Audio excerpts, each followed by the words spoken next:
प्रिय विद्यार्थियों, अपने पिछले लेक्चर में हमने देखा था कि हम आंतरिक रूपांतरण किसे कहते हैं। जब हम गामा डीके की बात करते हैं तो गामा डीके में आपके पास कब होता है गामा डीके कि जब जो भी नाभिक में अल्फा या बीटा क्षय होते हैं उससे नाभिक उत्तेजित अवस्था में रह जाता है। तो उत्तेजित अवस्था से जब वो नाभिक अपनी ग्राउंड स्टेट में आता है तो गामा किरणों का उत्सर्जन करता है। अब ये उस ऊर्जा जो है उत्तेजित अवस्था से ग्राउंड स्टेट में आने पे जो ऊर्जा है वो गामा रे के रूप में भी उत्सर्जित हो सकती है, और ये भी हो सकता है कि नाभिक ही अपनी ऊर्जा जो उसके आसपास इलेक्ट्रॉन है उनको दे दे। आसपास जो उसके शेल्स में नाभिक के चारों ओर इलेक्ट्रॉन स्थित हैं, हो सकता है ये ऊर्जा उस के शेल के इलेक्ट्रॉन को, ये हो सकता है वो ऊर्जा एल शेल के इलेक्ट्रॉन को ट्रांसफर कर दी जाए। अब जब ये ऊर्जा नाभिक की जो ऊर्जा है जो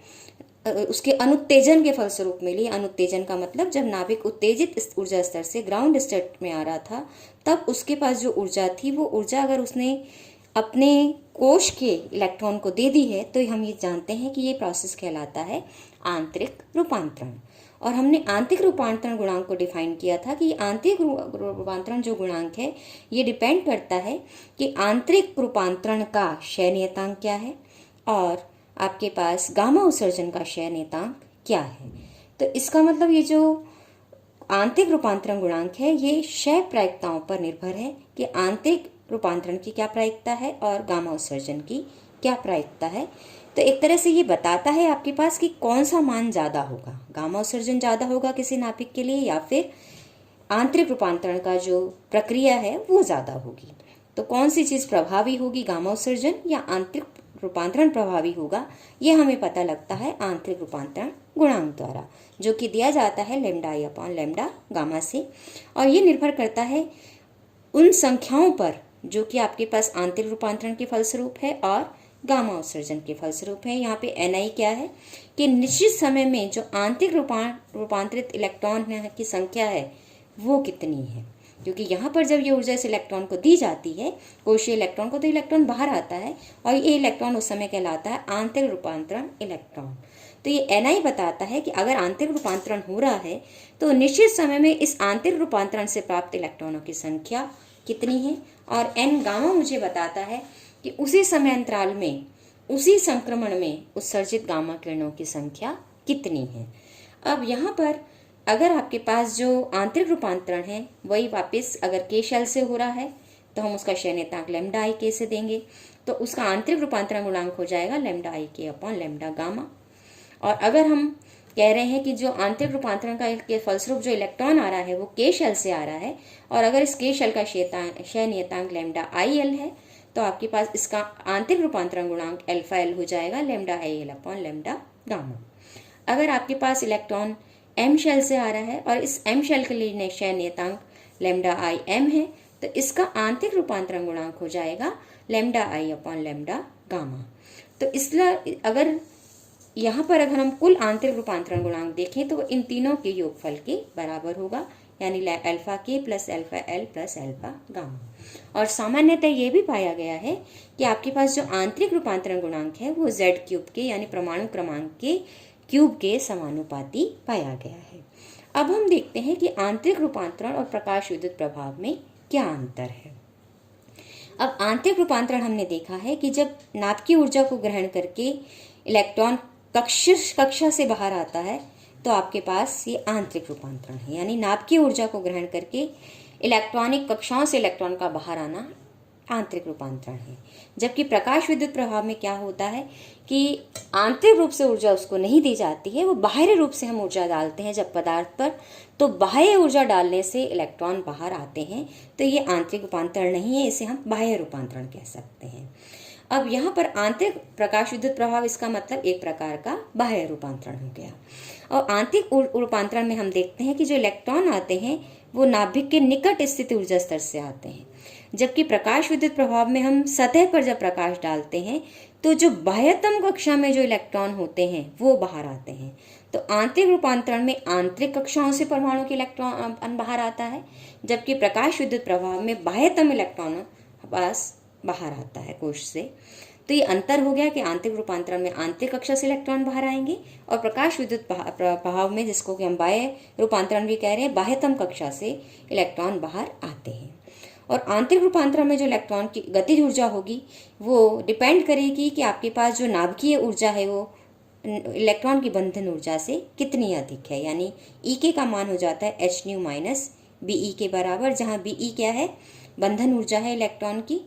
जिसे हम नाभिकीय ऊर्जा के रूप में दे रहे हैं। और जो प्रकाश विद्युत प्रवाह में इलेक्ट्रॉन की गतिज ऊर्जा होती है वो आइंस्टीन के समीकरण से दी जाती है H माइनस W के बराबर, जहाँ W क्या है, उसका कार्यफलन है। और कार्यफलन क्या होता है कि उसको कक्षा से नाभिक की सतह तक लाने में जो ऊर्जा दी जाती है इलेक्ट्रॉन को, वो उसका कार्यफलन होती है, और जिसे हम देते हैं W इजिकल टू H0 से, यानी कि एक मिनिमम ऊर्जा उसको देनी आवश्यक है। इसलिए हम कहते हैं कि देहली आवृत्ति का प्रकाश डालना जरूरी है। तो ये आंतरिक रूपांतरण में डिपेंड करेगी बंधन ऊर्जा पे आपकी ऊर्जा, और प्रकाश विद्युत प्रवाह में जो काइनेटिक एनर्जी है इलेक्ट्रॉन की वो डिपेंड करेगी कार्यफलन पर। तो ये है आपके पास प्रकाश विद्युत प्रभाव और आंतरिक रूपांतरण में अंतर। अब हम देखते हैं कि आंतरिक रूपांतरण और बाह्य इलेक्ट्रॉन कैप्चर में क्या अंतर है। अब आंतरिक रूपांतरण पुनः अगर हम देखें तो नाभिक उत्तेजित अवस्था से मूल अवस्था में आ रहा है, तो अपने निकटतम स्थित जो इलेक्ट्रॉन है उसको ऊर्जा देता है, तो इलेक्ट्रॉन बाहर आ जाता है, कक्षा से बाहर आ रहा है। जबकि इलेक्ट्रॉन प्रग्रहण में नाभिक कक्षा से इलेक्ट्रॉन को ग्रहण करता है, खींचता है अपनी तरफ, यानी रिवर्स प्रोसेस है। ये आंतरिक रूपांतरण में तो इलेक्ट्रॉन का उत्सर्जन हो रहा है, जबकि इलेक्ट्रॉन कैप्चर में नाभिक इलेक्ट्रॉन को शेल से ग्रहण कर रहा है। एक में इलेक्ट्रॉन शेल से बाहर निकाला जा रहा है नाभिक के द्वारा अपनी ऊर्जा देके, और दूसरे में नाभिक जो कक्षीय इलेक्ट्रॉन है उसको अपनी ओर खींच रहा है, और अपनी ओर खींचकर अपने किसी प्रोटॉन को न्यूट्रॉन में बदल देता है, और उससे इलेक्ट्रॉन परमाणु से बाहर नहीं आ पाता क्योंकि नाभिक ने उसको अपने अंदर खींच लिया है। तो आंतरिक रूपांतरण में इलेक्ट्रॉन जो है नाभिक से बाहर जा रहा है, नाभिक जो अपनी ऊर्जा है वो इलेक्ट्रॉन को दे रहा है, तो इलेक्ट्रॉन परमाणु से बाहर आ रहा है। लेकिन जो इलेक्ट्रॉन कैप्चर है उसमें इलेक्ट्रॉन कक्षा से नाभिक की ओर खींचा जा रहा है, तो इलेक्ट्रॉन यहाँ परमाणु से बाहर नहीं आ पाएगा, वो नाभिक के अंदर चला जाएगा और उससे कोई भी प्रोटॉन अपने न्यूट्रॉन में बदल जाएगा। तो यह है अंतर किसमें, आंतरिक रूपांतरण और इलेक्ट्रॉन प्रग्रहण में। अब ऐसा पाया गया है कि जो कृत्रिम रेडियो एक्टिव तत्व हैं उसमें गामा उत्सर्जन की संभावना तुलनात्मक रूप से अधिक होती है बजाय आंतरिक रूपांतरण से। अब हम ये देखते हैं कि वो कारक कौन से हैं, वो फैक्टर कौन से हैं जिसमें गामा किरण उत्सर्जन और आंतरिक रूपांतरण जिस पर निर्भर करते हैं। तो सबसे पहला है आपके पास कि जो रूपांतरण प्रक्रिया में जो भाग लेने वाले कण हैं उनके कोणीय संवेग पे डिपेंड करता है कि आपके पास कितना आंतरिक रूपांतरण होगा। जितना कोणीय संवेग में परिवर्तन अधिक होगा कणों के, उतना ही, यानी नाभिकीय कणों के जितने कोणीय संवेग में अधिक परिवर्तन होगा उतना ही आंतरिक रूपांतरण की संभावना अधिक होती जाएगी, क्योंकि जितना संवेग में परिवर्तन होगा उतनी अधिक ऊर्जा होगी और उस ऊर्जा के आधार पर आंतरिक रूपांतरण की संभावना उतनी ही बढ़ जाएगी। अब आपके पास अगर आंतरिक ऊर्जा कम है तो भी आपके पास आंतरिक रूपांतरण संभव है, और वो क्या होगा, 1/e की उच्च घातों के समानुपाती होगा। उस समय जो उसकी संभावना है आंतरिक रूपांतरण की वो डिपेंड करेगी 1/e की उच्च घातों के समानुपाती होगी। इसका मतलब हम ये कह सकते हैं कि कम ऊर्जा पर आंतरिक रूपांतरण संभव है, गामा उत्सर्जन संभव नहीं है। लेकिन अधिक ऊर्जा पर गामा उत्सर्जन होता है, आंतरिक रूपांतरण की संभावना कम हो जाती है। और अगर आपके पास 0-0 पृथक्करण की अवस्था है, 0-0 स्पिन अवस्था है, यानी जो एक्साइटेड स्टेट है न्यूक्लियस की उसका भी जो स्पिन है वो 0 है, और उसकी जो ग्राउंड स्टेट है अगर उसकी भी स्पिन 0 है, तो दोनों अवस्थाओं में अगर आपके पास स्पिन 0 है तो केवल आंतरिक रूपांतरण हो पाता है, गामा उत्सर्जन नहीं हो पाता है। ये हमें देखना है, एक सिलेक्शन रूल है एक तरह से। जैसे हम कह रहे थे कि गामा उत्सर्जन में कुछ सिलेक्शन रूल्स फॉलो होते हैं, तो एक सिलेक्शन रूल ये भी है कि अगर 0-0 स्पिन में आपके पास ट्रांजिशन हो रहा है तो गामा उत्सर्जन संभव नहीं है, वो वर्जित है, केवल आंतरिक रूपांतरण संभव हो सकता है।